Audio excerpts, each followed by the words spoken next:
Europa paga la luz como si estuviera en guerra. No por un error, sino porque en un despacho de Washington decidieron que el Ártico vale más que la industria alemana. Enero de 2026 no es una fecha más. Es el momento en que se rompe la narrativa del orden basado en reglas. En las últimas semanas, Estados Unidos activó una doctrina de supervivencia que ya no se disimula. Realismo depredador. La lógica es brutal. Si no puedo ganarte compitiendo, te aprieto por los recursos, la energía y las rutas.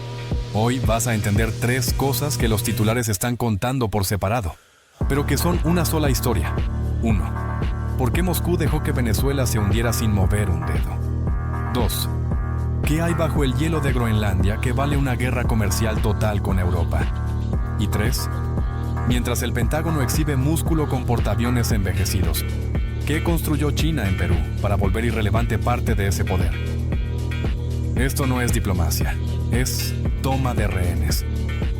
Bienvenido a la realidad de 2026. Ya no hay buenos ni malos. Hay imperios que caen dando zarpazos, potencias que suben sin pedir permiso, y países que van a tener que elegir posición antes de que los elijan por la fuerza. Capítulo 1. La trampa ártica y el sacrificio de Europa. Para entender por qué la factura de luz europea es una hipoteca y por qué las fábricas de Volkswagen cierran fábricas históricas en Alemania, deja de mirar el Caribe, mira al norte. No la nieve, sino lo que hay debajo.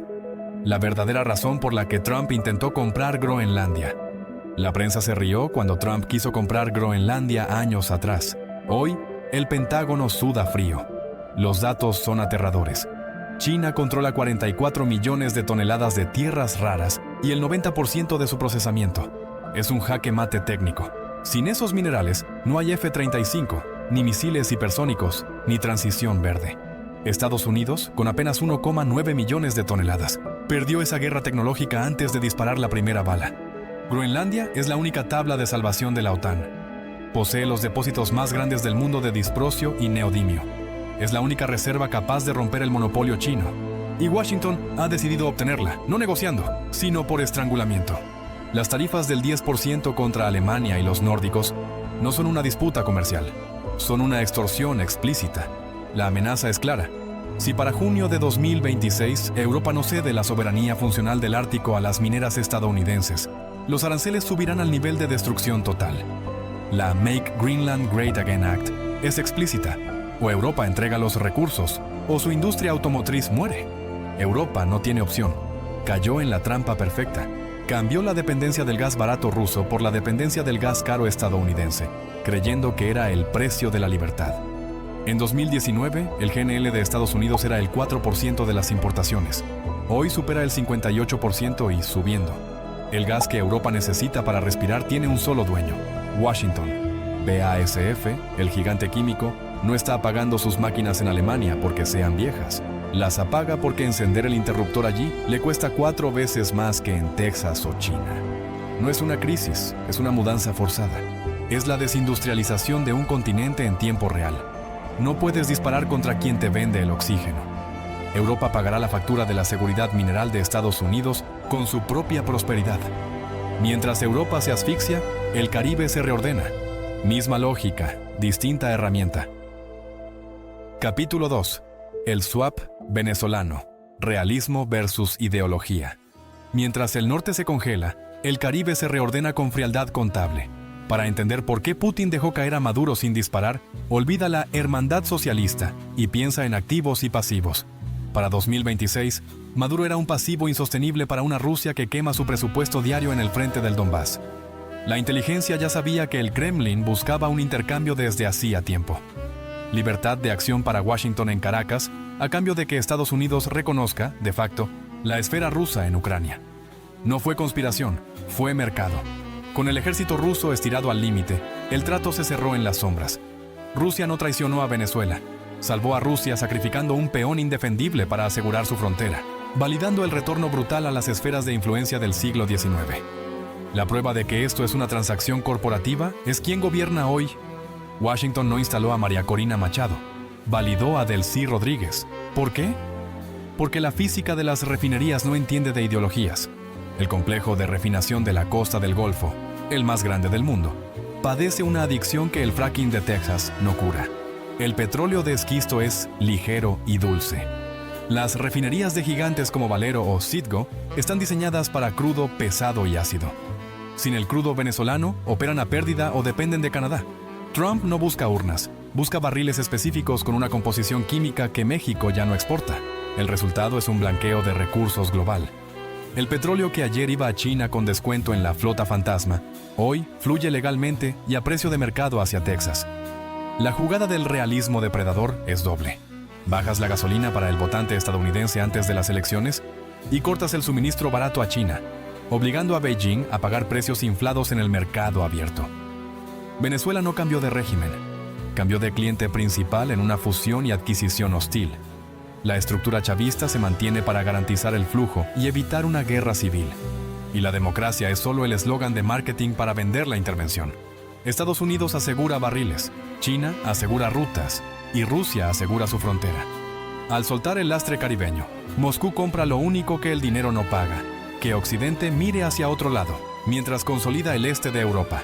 Ahí está el tablero. Capítulo 3.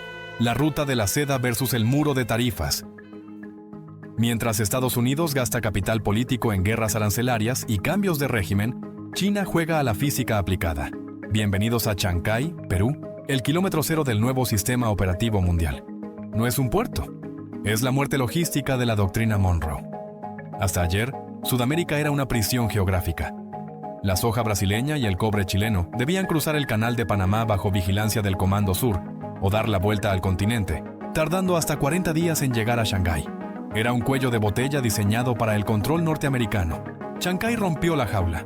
Con una inversión masiva de COSCO Shipping, el tiempo de tránsito cayó a 23 días. Esa reducción de costos es un margen de beneficio que ninguna tarifa de Trump puede borrar. Y lo que aterra al Pentágono es el silicio. Chancay es el primer puerto inteligente total, operado por redes 5G privadas y grúas automatizadas.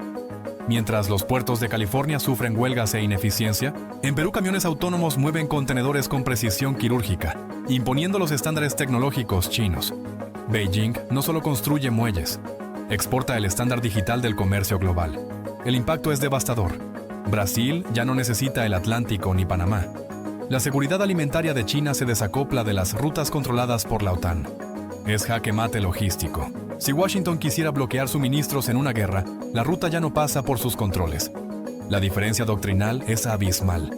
Estados Unidos ofrece marines, sanciones y muros. China ofrece trenes de alta velocidad y puertos de gran calado. En el mercado de 2026, el hormigón genera lealtades más sólidas que las amenazas diplomáticas. Chancay prueba que América Latina tiene, por primera vez, una ruta de escape funcional a la hegemonía del norte. Mientras Washington construye muros para que no entres, China construye puertos para que salgas. Conclusión: el mundo bifurcado. ¿Qué nos dice realmente este enero de 2026? Si unimos los puntos, del crudo pesado del Orinoco al neodimio de Groenlandia y los muelles automatizados de Perú, la imagen es aterradora. El orden basado en reglas ha muerto. No lo reemplazó la paz multipolar, sino una arquitectura de segregación donde las potencias compiten por supervivencia biológica. Vemos la consolidación de dos bloques con sistemas operativos incompatibles. El bloque occidental entró en canibalismo estratégico. Un hegemón incapaz de competir comercialmente con Asia devora a sus aliados europeos y confisca recursos en su periferia para mantener su maquinaria. La captura de Maduro fue recolección de activos en liquidación. El ultimátum a Groenlandia es requisa de materiales. La desindustrialización alemana es el precio deliberado para reindustrializar Norteamérica. Frente a esto, el bloque euroasiático responde con infraestructura y física, no con ideología.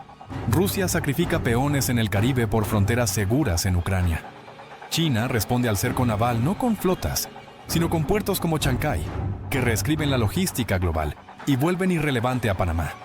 La lección para el resto es brutal. Si eres europeo, prepárate para el empobrecimiento estructural. Tu prosperidad era un préstamo geopolítico que Estados Unidos acaba de cancelar. Si eres latinoamericano, mira bien Caracas. No hay salvadores mágicos, solo potencias que te ven como socio logístico o como gasolinera. El reparto del mundo ya ocurrió mientras mirábamos las noticias. Ya no hay leyes internacionales, solo capacidades nacionales. En esta mesa de juego, la única regla es estar del lado de los que reparten las cartas. Porque si no, ten por seguro que eres parte del menú. Y ahora te pregunto a ti, desde tu país, ¿Sientes que tu gobierno está sentado en la mesa de negociación o que ya los están sirviendo en el plato de alguna potencia? Déjame tu opinión abajo. La geopolítica se decide en los mapas, pero se sufre en la calle. Nos vemos en el próximo informe.